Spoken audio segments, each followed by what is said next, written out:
This video is for educational and informational purposes only. The views and opinions stated herein are mine and mine alone. They do not represent the ACE, the APA, or any other therapist for that matter. Boom, shakalaka, done. I'd like to thank my sponsor, BetterHelp, BetterHelp, BetterHelp.com/Chris Godinez. They're an online therapy company. They are international. If you are anywhere in the world, you can get to a therapist. So just go to BetterHelp.com/Chris Godinez. Okay, so obviously I am in Universal right now with the fam, and we've been doing Universal, which has been a lot of fun, I gotta tell you. So while we were here, I thought it would be really interesting to talk about movies and TV shows that maybe send the wrong message. So John and I were talking about this, but before we dive into that, I wanted to talk about current events. So unfortunately, this week, these last couple of weeks have been crazy. Hey guys, last couple of weeks have been crazy for stupid things happening with guns. So again, in Texas, 5 people murdered because a drunk neighbor decided to shoot his gun and they asked him to please stop. And they went over there and he killed him. He was angry and drunk, and he decided that he had his God-given right to shoot his guns and he was gonna kill him. So he did. This is a problem.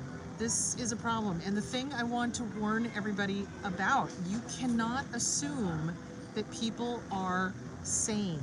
You just can't. So road rage, you've got to be careful. You know, driving here in California, it's crazy traffic. And the level of anger I'm seeing in society is frightening, I think, is a good way to put it. And especially when you combine that with people who are in an altered state, you know, maybe drunk or using something or whatever, and they've got guns and they're angry, that's a dangerous, dangerous combination. So I strongly suggest that if somebody is firing guns in your neighborhood, let the police handle it. Seriously. If somebody is doing something stupid on the road, call 911, report them, let the police handle it. It's not safe. I don't think it's safe anymore to call people out, you know, necessarily, because like I said, there's been people that went to the wrong address. There were people that pulled into the wrong driveway, that, you know, did whatever, and they ended up getting shot for it or knocked on the wrong door. So you can't trust that people are going to behave sanely. So that is my current event. Again, honestly, and this guy is apparently on the loose. So as soon as he killed them, he took off and he's on the run. So, and one of the things that he was screaming was that it was his God-given right to shoot his gun in his backyard. Well, if you're in a suburban setting and you've got houses right next door to you, no, you can't go shoot your gun in your backyard. So when we were kids growing up, of course, this is John and I have been talking about this all week, and in my day, you know, in my day, we would go to a shooting range. We would, you know, have targets set up that we knew that the bullets were going to be taken care of and wasn't going to go travel anywhere.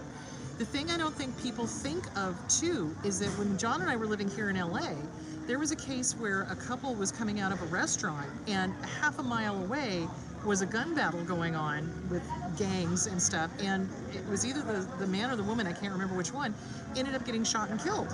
Because bullets travel. They don't just stop after a few feet. They travel. So anyway, that's my current event, is that we need to do something mental health in this country. Again, it really does boil down to a mental health issue, because if the guy was drunk, why was he drinking?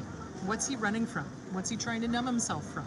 So you've got somebody who's drunk and armed and angry. So drunk and angry, that would be a mental health issue. So again, we need to do something in this country about mental health. There needs to be some form of easily accessible mental health care in this country. So anyway, that's my current event. So, okay, so we're here in Universal, and we started talking about movies and TV shows that send the wrong message. And part of the reason why I started thinking about that is we went to the stunt show, which is Waterworld, and I hated Waterworld, hated it. I can't stand Kevin Costner. I'm sorry, I just can't stand him. And in his movie Waterworld, basically the plot is the polar caps have melted, there's no land, there's supposedly this one island, which is presumably, I'm thinking, Everest, it's solid land, and the good guys are trying to get there, and the bad guys are trying to get there, and Kevin Costner had this female sidekick, and he got mad at her, and she had really long hair. And so in the movie, he grabs her and holds her down and cuts her hair off, which is a symbolic rape, essentially. And I remember seeing that, and I wanted to storm out of the movie theater. I was just like, oh, hell no. There are only two men in this world that touch my hair. One is my hairdresser, the other one is my husband. So, you know, it really angered me when I saw that. And then we saw the stunt show. And in the stunt show, it's basically a recap of the movie and the whole thing. And the female lead, they've obviously changed it a bit. So she did do a bit of the punching and you know, the stunts and things like that, but not much. And she was the damsel in distress, and the guy had to come rescue her. And I'm just like, I'm so sick of that trope. I'm so sick of, you know, that it's okay to abuse women. It's okay to, or men for that matter. That's something I don't like in a lot of these movies that I picked up, was either the abuse, the verbal abuse, or the physical abuse. It's just, they're inappropriate now, especially. So in talking about movies that really kind of send an inappropriate message. So Waterworld, obviously, that's one. So it's kind of like, yeah, you can do whatever you want to. If somebody disagrees with you, you just throw them down to the ground, cut their hair off. What? The other one is Beauty and the Beast. Now, I loved Beauty and the Beast growing up. I did. I was, as a kid, you know, I loved the original French story. But if you really look at it from a psychological point of view, fairy tales, yes, that's exactly where we're going. So a lot of the fairy tales, if you look at the fairy tales, the original fairy tales are dark, like nobody's business, misogynistic, like nobody's business, very much trapping men and women in these very not helpful role models and kind of things. Beauty and the Beast is kind of scary because when you look at it, it's Stockholm Syndrome. So he exchanges her for her father because her father picks a rose to give to her. And he is trapped, and she comes to rescue him, but then the Beast says, no, I'll take you instead. And so she stays with him. And then it becomes Stockholm Syndrome. She falls in love with him after being with him for X amount of time. And of course, he gives her the library and everything else. But it's the basic message is, I can change him. And I think that is, in a lot of these fairy tales for men and women, is very dangerous. It's a very dangerous message to send. Because the message is, oh, I can change them. Oh, look, I can take this person and make them better. No, you cannot. So I think that's something that I thought was very kind of disturbing in that. Sex and the City, that's another one. The glamorization of abuse, the glamorization of affairs, the glamorization of not valuing yourself, or putting a partner above your well-being, or even your child's well-being. Gilmore Girls, that's another one. It's like none of those relationships in any of those shows were healthy, you know? So what's the other one? Grease. Oh dear God. So John and I were talking, John's laughing. So John and I were talking about the lyrics in some of the songs in Grease, and one of them was, did she put up a fight? And John was like, you know, thank God I saw a meme recently where they did that, and they started singing that, and everybody in the chorus stopped and went, that's wrong, stop it. Why are we singing about that? So, yeah, Sarah Jessica Parker did not like her character. Yeah, Mr. Big, to me, everybody was like, oh, Mr. Big, oh, he's so romantic. I'm like, he's a douche. I'm sorry, no thank you. So in it's in Grease, again, it's like, you know, making it so that girls and guys have to change themselves to be loved. That was the basic message. It's like, lose who you are so that the main character will love you, and that's not okay. Revenge of the Nerds, non-consensual sex. The guy pretended to be a boyfriend, and it turned out to be somebody else, and so that was non-consensual sex. Any and all John Hughes movies. Oh my God. Yeah, it's like we watched The Breakfast Club. I hadn't seen The Breakfast Club in years, and I had very fond memories of it because I saw it when I was in, like, right out of high school into college, and I watched it and I just went, oh my God, this is so not cool. So yeah, so sexual bullying, that's also in 16 Candles. A lot of the John Hughes movies, especially, what's the one where they make the girl? Weird Science. you know, creating the perfect woman so that she will do their bidding. You know, that's not cool either. Any and all reality shows. So let me be very clear. None of the reality shows are real. They're all scripted out. You know, the conflict you're seeing, the good guys, the bad guys, those people are talked to ahead of time and told what the producers are looking for. So you've got to understand, it's not just this off the cuff, you know, this is happening in the moment. This is scripted in some form, shape, or way. So it's entertainment. It's not teaching you how to live. But what I see a lot of people doing is kind of watching those shows and going, oh, that's how it's supposed to be. Well, if you base your life off of a reality show, that's how it's supposed to be if everyone in that reality of yours is disordered, bipolar or narcissistic, not bipolar, borderline or narcissistic, because the drama, there's so much drama unnecessary in all of the reality shows, so much nastiness, so much cattiness, so much, you know, bickering and just not nice. And that's not reality. That's not how people get along, you know? So it's not reality. It's not reality at all. So anyway, those were the things I was thinking about here in Universal, looking at all the entertainment and things like that. And that's the thing, people don't see it as entertainment though. They see it as a way to base their life off of. So for example, Friends today would not fly. There would be so many issues in the Friends thing. Least of which, I mean, really, let's take a look at this. An apartment in New York, and this is John's laughing because he and I, talked about this. An apartment in New York is not going to be this ginormous, huge loft that, you know, two people, how many people were living there, John? Two or three people were living in? No. Apartments in New York, if you're lucky, on a good day, are like less than 300 square feet, and it takes 2 or 3 people living in that in order to afford that. So it sets up an unrealistic expectation for what's affordable and what affordable looks like. None of those apartments that any of those people had in that show would ever be able to be afforded in New York City, ever. So it's not just the romantic stuff. It's not just the glamorization of cheating or the glamorization of abuse or things like that. It's the glamorization of, how do I put this?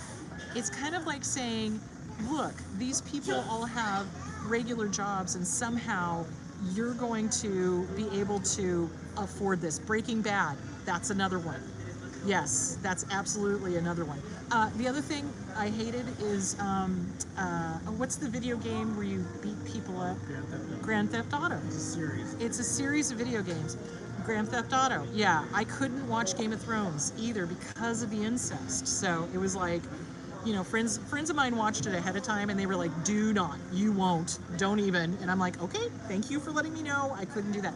I can't do violence either. And John and I were talking about, maybe this is just me, but what I noticed here at Universal is this is much more adult themed here as opposed to Disney, which is more kid themed. And it seems like the adult themes are more snarky. So there's a lot more snarkiness. There's, how can they make a game out of beating up prostitutes or old ladies? That's another thing, you know. It's the lack of humanity that bothers me in a lot of these movies and TV shows that glorify violence or that glorify cheating, or they make it seem like it's okay somehow, and it's not. It's not. Mr. Big, I would say, was probably a narcissist. Probably most of the female characters on that show were narcissists. You know, not the actresses, but, you know, the characters as written, because they were so self-absorbed and so self-centered and so worried about how they looked. And it's, the obsession with looking good, you know, it's bothersome. And it's bothersome that, and this has always been a thing, and it's not just because I'm getting old, you know, I'm 58, but it's like as I start aging more, I realize how sexist and how ageist Hollywood is, especially towards women, towards men too, but especially towards women, because it's like, oh, if you have white hair, you're somehow obsolete. And with the guys, it's like, okay, it's like you have to have this, MCU body, and it's like the only way you're ever going to get a body like that is if you literally dedicate yourself to working out every day, 6 to 8 hours a day. That's it, and have a nutritionist, and have somebody help you eat the right foods, and do the right exercises and things like that. So, as much as I love visiting LA, as much as I love visiting Universal and having fun here, I don't like the snark. I don't like the self-absorbed. I don't like the selfie sticks. Dear God. It's like people are like taking all of these pictures for their social media. Obviously, I'm doing social media here, but it's like, I guess what I wanted the theme of today to be is pay attention to what you watch. Pay attention to the themes. Pay attention to what's really being said, not just getting caught up in the romance of it or getting caught up in the the prettiness or whatever, but really, what is the message that they're sending? What are they saying? What is this particular movie or show saying? What is it really putting out? So that's kind of the thing that really has been very much in the forefront visiting Universal here. So anyway, those are the TV shows and movies that I could think of. I mean, there's tons others. I mean, Glee was not all that healthy. Yeah. What about what? Frozen? What do you think about Frozen? Oh, Prince Hans. Now, okay, I will make an exception for Prince Hans, because that was showing you that what's handsome and good looking is not necessarily Prince Charming. So I really loved that. In Frozen, they did the love bombing. So Prince Hans and Anna, if you watch Frozen, the first one, Prince Hans comes in and he love bombs her. Oh, you like pizza? I like pizza. You like moose? I like moose. You like to ice skate? I like to ice skate. So it totally love bombed. And then as soon as he got his hooks into her, then he threw her in jail and was like, haha, I'm going to become king of this country, blah, blah, blah. So it basically showed a narcissistic relationship, which I thought was really good.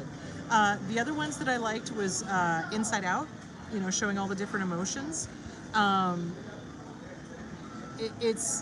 Encanto, I love Encanto, but I do kind of have a problem with the grandmother being so abusive.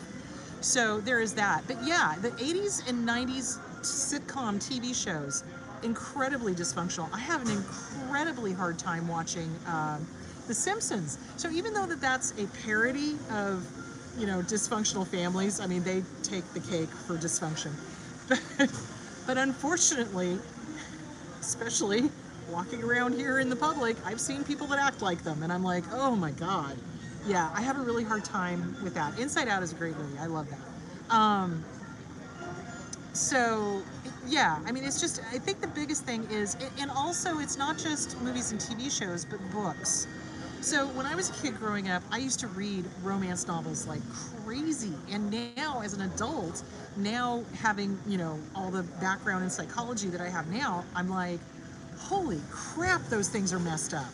Holy crap, they have so much unreal expectations for both men and women. It's like, oh my God, I would never, if I had known then what I know now, I would never read those books, because they, again, if you come from a dysfunctional family, they kind of set you up for this ideal, oh, this is the way it's supposed to be, and this is the way that, Twilight. Yeah, I totally agree. Edward was totally abusive towards Bella. Yeah, 100%. And that bothers me. And I realized, really, even if you go back to Shakespeare, Taming of the Shrew, holy cow, horrible message. Oh, if you don't conform, if you're not this sweet little thing, you won't get married, and it's just amazing. It's just amazing. If you go back and through history, it's been there all the time. So, and again, entertainment is one thing. If you can separate it out and be like, yes, this is entertainment, this is not reality, this is great. But I find a lot of younger people don't, or they can't, or they don't want to, because if they come from an incredibly dysfunctional family, that's how I escaped, was into movies and TVs and reading books. So it's really important to be careful of what you're reading, what you're putting into your body, you know, literally into your mind. It's like, and watch for the messages, and don't just be surface. I mean, you don't want to go too deep. You want to be able to enjoy whatever you're reading. But if you're reading something that's really glorifying abuse, or if you're watching something that's really glorifying abuse, I don't recommend it. I just don't. And honestly, again, this is where we as the consumer can take our power back. So, you know, writing in. I do remember writing a letter to Kevin Costner and telling him, as a woman, I am incredibly offended by this scene in your movie, because, you know, he could have handled that in so many different ways that would have been better. It would have been more like aligned with, you know, I know we're disagreeing right now. Let me help you understand. Let's communicate, whatever. And instead, it was, you know, I'm going to throw you to the ground and cut your hair off, which, no, I didn't like the message that sent at all, especially having come from an abusive family. So, yeah, the Simpsons. Oh, not only the Simpsons, Family Guy. There was an episode of Family Guy I just couldn't. It was when Peter was jealous of his own son's anatomy and was angry that his son was better endowed. John's sitting here shaking his head. Was angry that his son was better endowed than he was, and it was cringe worthy. I mean, it was just, oh God, I could not even watch it. So again, I'm not saying that these movies should be taken off. I'm not saying that they shouldn't be made. I'm just saying, be aware. Be aware, and be aware of what messages are being sent to your youngsters, you know, and talk with them why this Beauty and the Beast needs to stay a fantasy and not a reality, because it's like, you don't want Stockholm Syndrome. You can't change people. That's not reality. And I think, honestly, when I get comments from people saying, but why, but why, but why, but why? Why can't they change? Why can't I change them? I want to change them. They have to be able to be changed. I'm thinking that a lot of that goes back to what we watched when we were growing up, or what we listened to when we were growing up, or what we, you know, internalized from Disney, from books, from movies, etc., etc., etc. So anyway, there's my thoughts on it. There's a lot of really not healthy media out there, and I do think it's really important to watch what the kids are watching, and really talk to them about it, you know, so that there's some sort of discussion. When Revenge of the Nerds came out, there were kids there that were as little as 5 and 6, and that is not a movie for a 5 and 6 year old at all. So yeah, it just, yeah, so there's that. All right, well, do you have any other ones that we need to talk about? I think I hit on all of the really dysfunctional ones. Can you think of anything? There was Gilmore Girls. That relationship was completely messed up. The way she led on guys in that and put guys first. No, thank you. Yeah, so, okay. So, do you guys have any questions? Because we might as well answer a bunch of questions while I'm here. Is there any questions so far? No questions? Okay, I'm gonna give you guys a chance. Yeah, Lorelai was crazy on Gilmore Girls. I totally agree. Yes, I did comment on Twilight. It was an abusive relationship between... Well, a little bit. Enough to know that I wouldn't like it. You know? So yeah, basically, anyone that, you know, glorifies abuse, or emotional abuse, or physical abuse, that's the thing that really, the physical abuse stuff is the stuff that really got me, but the emotional abuse. So yeah, all right, any questions, guys? Because I'm gonna sign off if you guys don't have any questions. I'm gonna give it a little bit. Okay, is the portrayal of violence in films different in the US and the UK? That's a good question, because Guy Ritchie movies can be very violent. James Bond can be very violent. And misogynistic, yeah. Yeah. Oh my God, you want to talk abuse? James Bond movie. Doctor Who is good. Doctor Who's very inclusive. I really love that. Yeah, we're having a great day here. It's actually a lot of fun. I got to tell you, the last time I was in Disney, it was back to the way it was. So we decided to come to Universal just to see how this was. Of the two, I like Disney better. So, no, we're having a really good time. But no, is there a difference between the UK and the US? I don't think so. I think there's a lot of violent movies that come out of the UK. I think there's a lot of violent, really violent movies that come out of the US. As far as the misogyny is concerned, no, it seems pretty equal, you know. Remember the sunblock, yes. So yeah, no, I don't see the UK being better or worse. It seems pretty equal. And it's funny because when we first came to Universal, they used to say the entertainment capital of the world, and now they say the entertainment capital of LA. So I think that's because Georgia has taken over. Oh, Roseanne. Roseanne's another one. Roseanne's dysfunctional. That's a dysfunctional show. All the yelling, all the screaming, all the drama. It doesn't have to be that way. I love John Goodman. I do. But I think that's the screaming and yelling and fighting and nastiness and the snark. I don't like that becoming normalized, and that kind of is normalizing it. Same thing with the snarkiness in Simpsons. Simpsons can be very snarky. I didn't see Shameless. The dad is just. Oh, the dad is a piece of doo-doo. Yeah, I didn't see that. Honestly, guys, I try to avoid movies like that. It's like I watch, what do we mostly watch? We watch Star Trek. Oh my God. You know what we loved? We loved Strange New Worlds and Picard and the first 2 seasons of Discovery. We haven't seen the last few seasons of Discovery. We're trying to catch up on that. But Strange New Worlds was really good. I really loved that. It's number 1 is played by Rebecca Romney. Yeah. Anyway, she's great, and they left us on a cliffhanger with her. And it was awesome because in the original show, the original series didn't get picked up because it was quote unquote too inclusive. So the producers or the movie studio had a fit because number 1 was a female, and there was all these different races of people playing different characters that had power and control. So the Doctor was a black man, and you know, things like that. So it's interesting to me that they're able to go back and redo the original series kind of characters and carry through with that as Gene Roddenberry had wanted to have done. Now, he's no saint either. He made a lot of mistakes in his life, but his shows, the Roddenberry shows, and the ones that are influenced by Roddenberry, are very much dedicated to a positive future, not a dystopian future, which is what I see a lot of the snark doing. It's a lot of, you know, dystopian, and it's not going to be okay, and oh my God, it's going to be awful. Whereas the Roddenberry shows and people like him are more like, there's hope. There's hope. It's going to get better. There's inclusiveness. Look, there's no glass ceiling anymore. Look, it's going to be okay. Oh, abuse is not put up with, you know, that kind of thing. So anyway, so there is that. Are there any other questions? And it doesn't have to be on TV or movie shows. Any other questions, guys?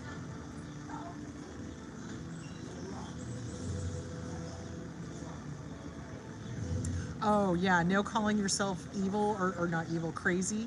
No calling yourself crazy, yeah. There's a question. Okay, where's the question? When I'm trying to set boundaries, I word vomit to protect. It disappeared before I could read it. And it comes off as criticism. How can you better approach speaking clearly and calmly? Okay. Especially when you're probably worked up. Okay, so when you have to speak up for yourself, you need to practice. It comes with practice. So what I encourage my clients to do is to write things out. So last week we talked about writing it out. John, there's another one. So I encourage writing it out, practicing in the shower. So if I have to do a confrontation, like if I have to confront somebody or something, I will practice in my head what I'm going to say, so I make sure that I'm hitting the points. The other thing that you can do too is bullet point. I want to make sure I talk about this, this, this, and this. So if it's something that needs to be addressed, it's behavior, you write it out, bullet point, and be like, okay, I feel angry, hurt, disrespected, whatever, when, and then you name the behavior, and here's what I'd like to see. You know, here's the solution to that. So that's one way to clarify it and not do vomit and not do word salad and not over explain, which is actually what we're going to be talking about, not next week, but the week before.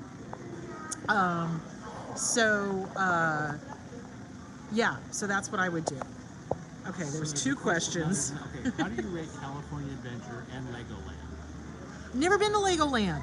I've never been to Legoland. I really, really, really want to go. Now, what I heard about Legoland is that it's more for little kids, like little kids. I love California Adventure because I love the rides there, so I can't tell you about Legoland. What's the other one? Do psychologists often display nervous tics? They can. My therapist can't sit still and keeps fidgeting. That's kind of weird. Not being able to sit still and fidgeting, that is kind of strange. So, yeah, psychologists can have nervous tics, you bet. But if it's disturbing your therapy, then get a different therapist. That's the best thing I can say. If they're fidgeting and they can't sit still, then yeah, get a different therapist. How about, do you ever go to Palm Springs? Yes. I love Palm Springs. Love it. But only in the wintertime. It's too hot in the summertime. Don't go in the summertime. Don't come to Phoenix in the summertime either. Dear God. It's going to be 101 when we get back tomorrow. So not looking forward to that. Any shows that you'd recommend as offering a realistic look at parental abuse? I mean, honestly, I think Shameless did a good job. Shameless. Portraying an abusive dad. Yeah. Yeah, Shameless. And the mother was no better. Yeah, Shameless would be good. Any other ones? I can't think. I'd have to go research that. I know there were ones out there. Did you ever check out Six Flags? Yes. We used to go. We used to go. Chris can't handle that. I can't.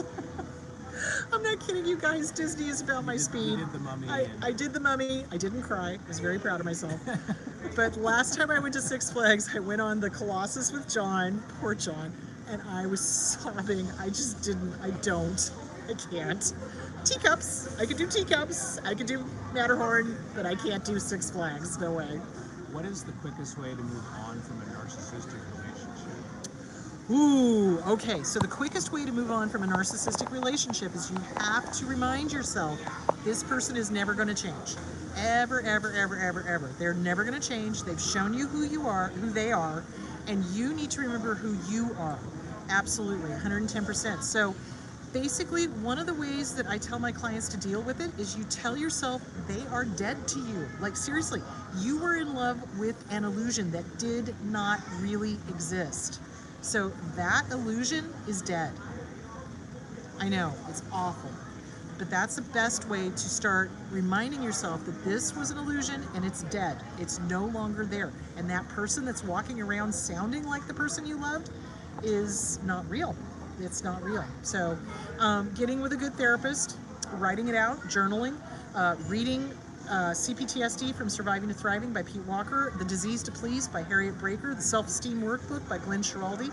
All of those are excellent ways to help you get over the abusive relationship. So here's the deal, guys. I know, it's like, I love public spaces. Yay. So here's the deal. It's not only grief. You're not only grieving the loss of the relationship, you're grieving the loss of the illusion of the person that they pretended to be when they hooked you with the love bombing. That's why it's called complicated grief. Now, regular grief, losing a regular relationship, just didn't work out, you guys parted ways, probably about a year, 2 years maybe to get over.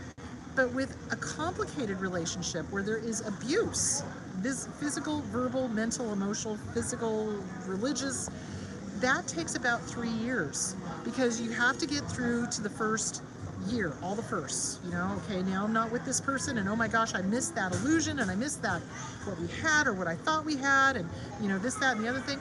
But then the second year, it's like, okay, this is the new normal. And then the third year is when you're finally kind of back on your feet. And so complicated grief is complicated. So give yourself time.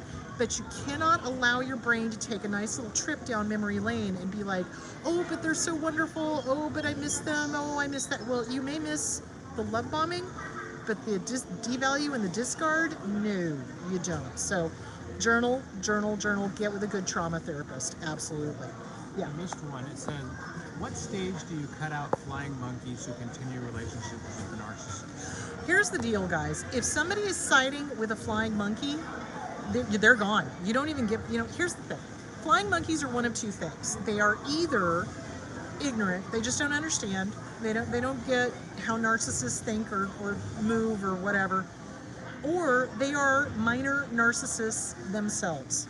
So what you can do is you can educate them. Hey, this person abused me. They did this, this, this, this, and this. And if they still continue to relay messages, side with them, etc., or if they do the whole, oh, we're Switzerland, we're not going to take sides, that's when you cut them off. Cut them off. As soon as they show you who they are, cut them off. Yay! There's a couple of questions I think you might want to talk more about in your Wednesday, Hold on. There was a question that just popped up and I lost it. No, hang on a second. You got it? Did I see that? Oh, like the shows you'd recommend about emotional abuse. And I was just like, Okay, so the shows I'd recommend for describing emotional abuse or parental abuse or things like that, let me talk about that on Wednesday, because I'm seriously on my phone with a bunch of screaming kids around me and beeping and noise. So let me talk about that on Wednesday. That would be good. And then there was how to deal with cognitive dissonance.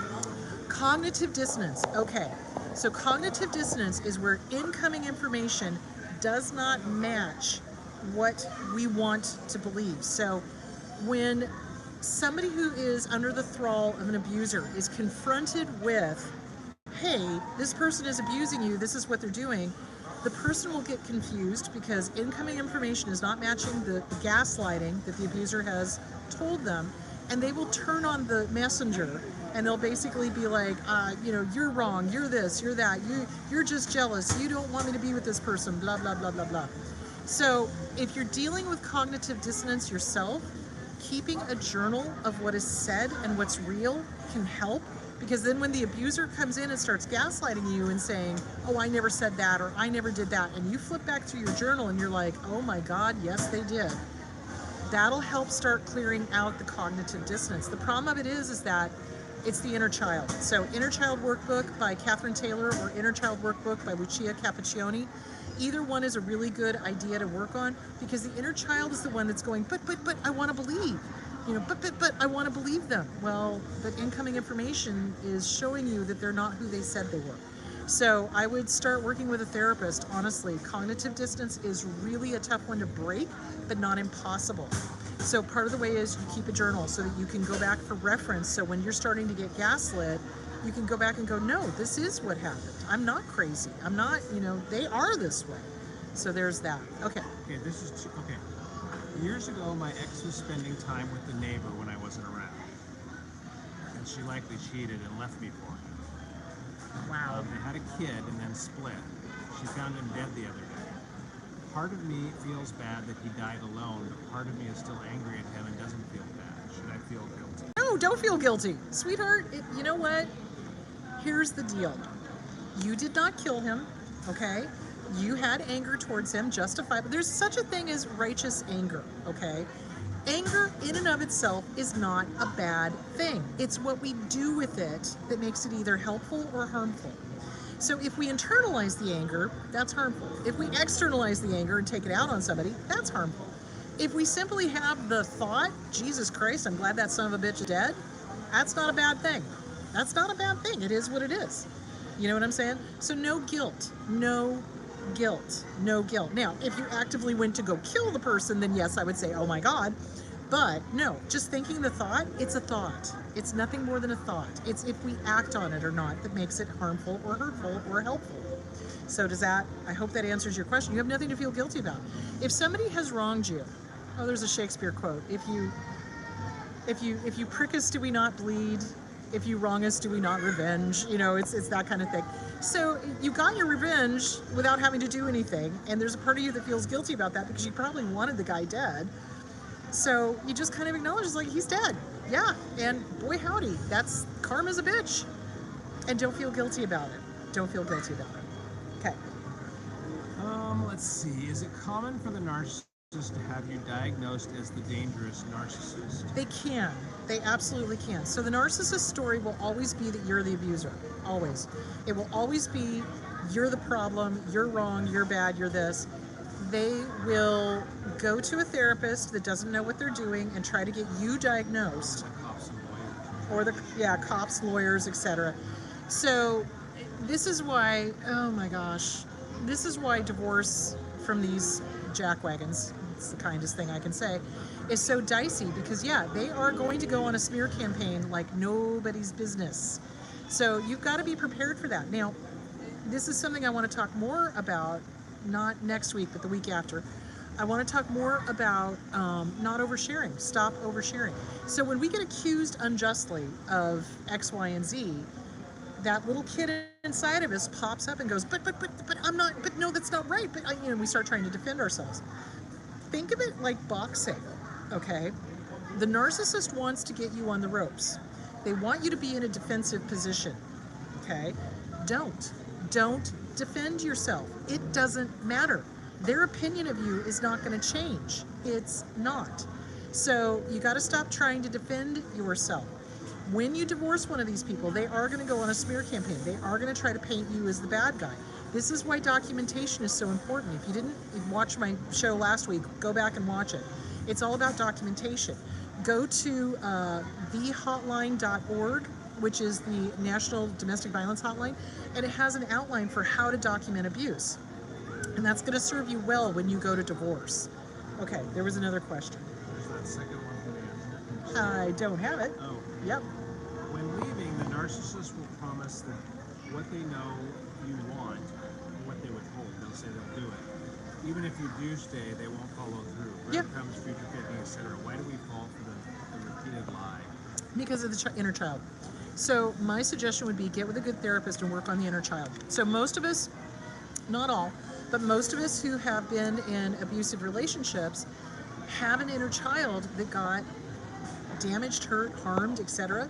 And so the narcissist marches in and goes, oh, I'm your fantasy. Which is why I'm saying these TVs and movie shows and books and things that promote that kind of thinking are dangerous for us, basically.